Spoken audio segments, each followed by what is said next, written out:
Hi, this is Drogi, and today I want to talk about why the SM64 community chose a slow platform for their speedruns. So, Super Mario 64 speedruns have always been a huge attraction to video game fans all over the world. Speedrun.com lists it as the speed game with the most runs on the leaderboard, with now more than 18,000 submitted runs. The default leaderboard on the website only shows Nintendo 64 runs, but there have been several different official re-releases of the game. What some people don't know is, the Nintendo 64 isn't actually the fastest version of the game, yet it is the competitive platform. Why is that? Isn't the point of a speedrun to go fast? Why would the community decide to choose a slower version for their competition? I am an SM64 speedrunner, community moderator and tutorial creator, and in this video I aim to explain the historic developments on how the N64 version became instead the competitive one in 5 steps. I will first explain the different releases of this game and also explain which of them are viable for speedruns.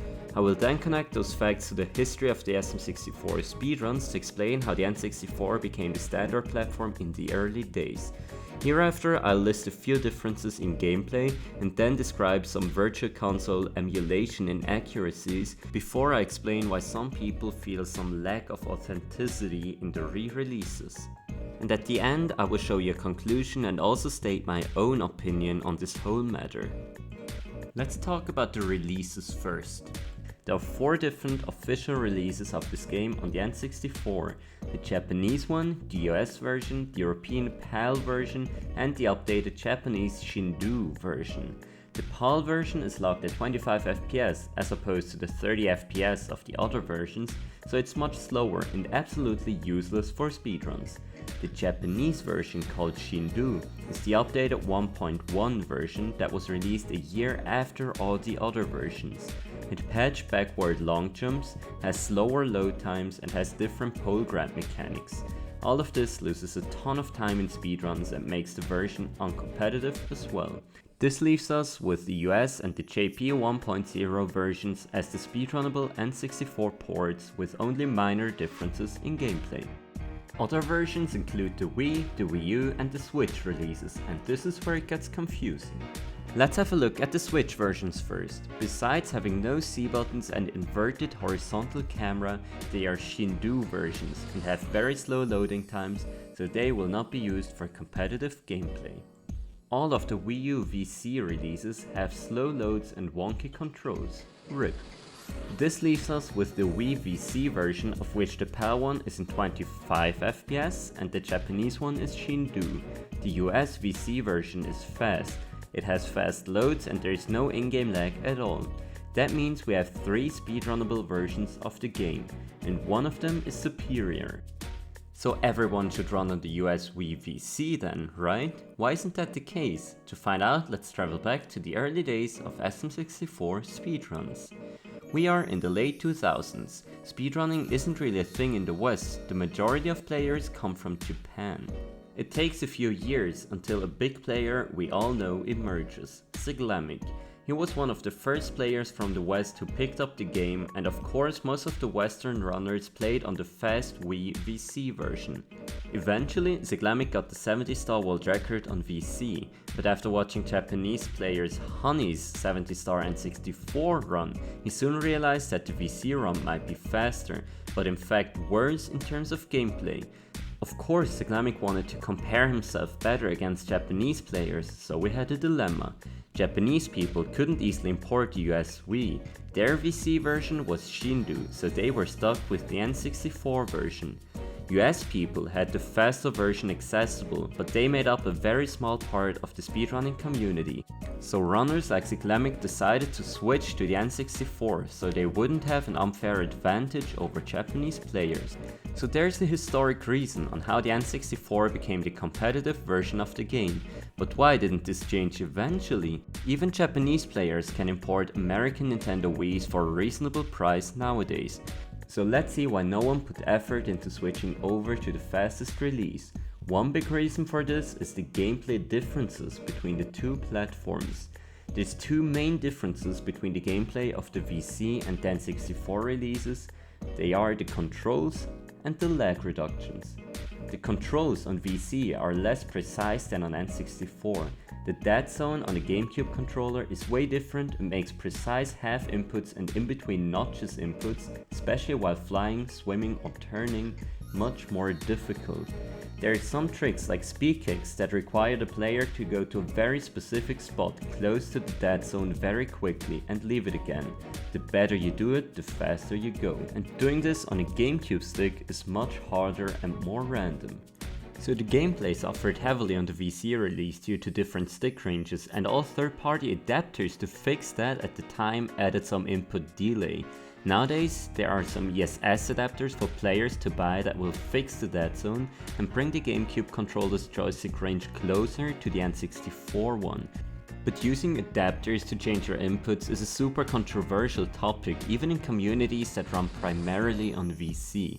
If the community was to allow them, that would cause another huge discussion. Another gameplay difference, the VC handles inputs differently than the N64. Some of the player's inputs aren't registered by the game and get skipped, which is almost as frustrating as something called VC lag. Occasionally, the game randomly freezes for about half a second and then continues playing. This can be very fatal during runs, and it's killed a lot of them. According to Paracusia, who has been a top runner on VC for a while, this was the most annoying part about the VC port. Now, let's talk about my secret love, lag reductions. The lag on the N64 version is the main factor that makes it slower than VC. However, there are techniques used throughout the runs to reduce the amount of lag you get. By giving specific camera inputs during the run, you can save fractions of a second every now and then, and there are currently over 300 known lag reductions being done in a 120-star speedrun. The use of these techniques is substantial enough to become an important strategic element to speedruns on N64. Execution of these techniques is a skill that improves competition and raises the game's skill ceiling. If you want to know more about lag reductions, check out Simple's video on them, which is linked in this video's description, because we will now move on to the Virtual Console's Emulation Inaccuracies. After all, VC just emulates the game on a different console, and due to the way the Wii emulates it, there are some unexpected side effects.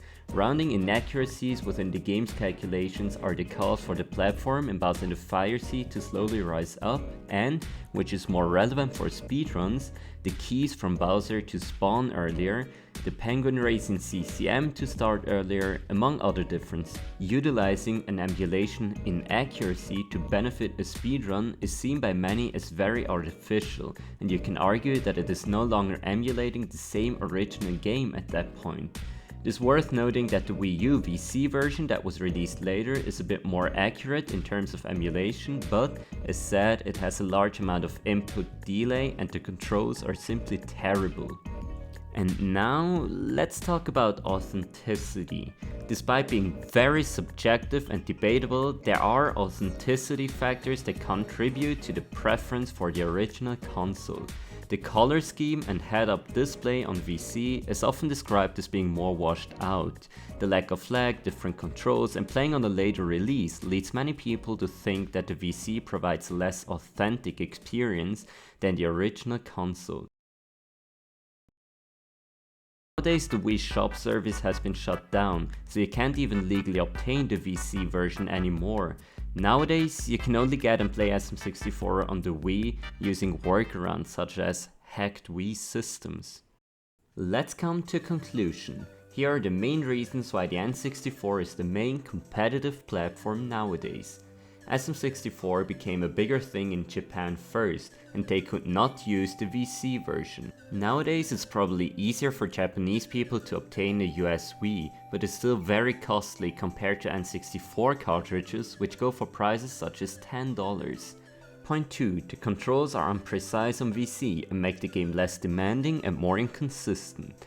VC also removes the element of lag reductions, which adds strategy and skill to the speedrun.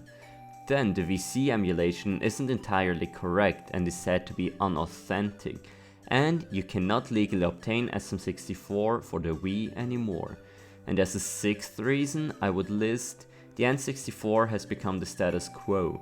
And the change requires a ton of effort as it affects the biggest speedrun community with the biggest leaderboard out there. And now my personal opinion on the whole thing.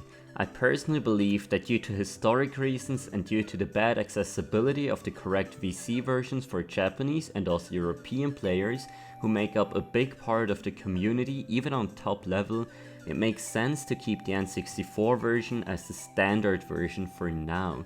It's also worth noting that leaderboards are maintained for all platforms, and if you feel that you'd rather play on VC or emulator, you're totally free to do so. In fact, N64 submissions only make up around 36% of the leaderboard submissions of 2020 so far. Other platforms can be competitive too, as some players show.